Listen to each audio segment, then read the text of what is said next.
بس زما دا یو ارمانو چې زه په دې ځای یوه دیني اداره ووینم او چې کله قرآن ما ته دا ویلي چې یو فرقه او یو ډله به داسې چې هغه به دین زده کوي او چې دین زده کړي خپلې علاقې ته به راشي او هغه به دین نورو خلکو ته ښیي او خپل قوم به یاروي. نو ما داسې شو کولی چې په معیارو کې مې دا مدرسه جوړه کړې وې. ډېرو ملګرو ما ته وویل چې د روډ په غاړه به دې جوړه کړې وې، ما به د جندول په بله خطه باندې جوړه کړې وې، خو ما ویل چې الله حکم دی چې دا خپل قوم نو اول زما دا کلی مقدم دی، لهذا دلته ما د دیني مدرسې بنیاد کېښود. د هغې نه علاوه زما د دې کلي علاقې خلکو زموږ ډېره حوصله افزایي کړې ده، هر قسمه خدمت او هر قسم تعاون یې کړی دی. نن چې دا علما موجود دي والله ما سره د اوښکو نه سوا څه نشته، چې تاسو موجود یې ما سره څه کلمات نشته چې زه تاسو شکر ادا کړم. زه د هغه حاجي صاحب زوی یم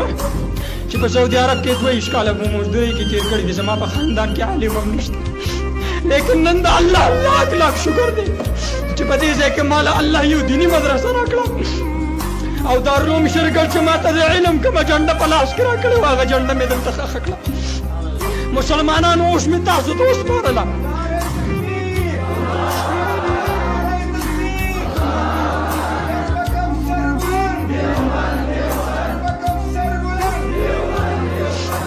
زما کمو کوتاهو ته به نه ګورئ،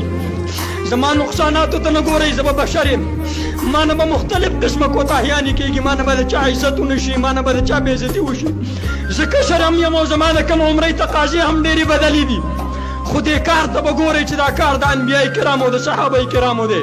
لهذا په دغې بنیاد باندې به د دې ګلشن مزید آبیاري زه تاسو ته سپارم، تاسو به یې کوئ که نه به یې کوئ، چې څوک وایي مونږ به یې کوو هغه لاس اوچت کوي انشاءالله. او بیا محترمو زه آخري خبره دا عرض کوم چې کله دا مدرسه جوړه شوه او په دې مدرسې کې طلبه کرامو سبقونه شروع کړو، د هغې نه مخکې ما وی الله دومره ژوند راکړه چې په دې خپله مدرسه کې طلبه په سبق باندې وینم.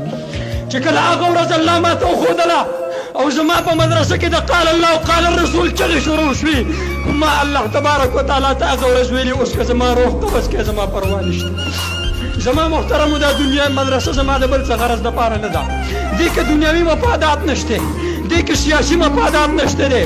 دا د خالص مذهبي مفاداتو د خاطره ده. خو دا ضرور واورئ چې خالص مفادات دیني که په هر میدان کې وي نو زه به ودرېږم، او که دیني مدرسه ده او که د دین تمامې شعبې دي تاسو به ملګرتیا کوئ که نه به کوئ.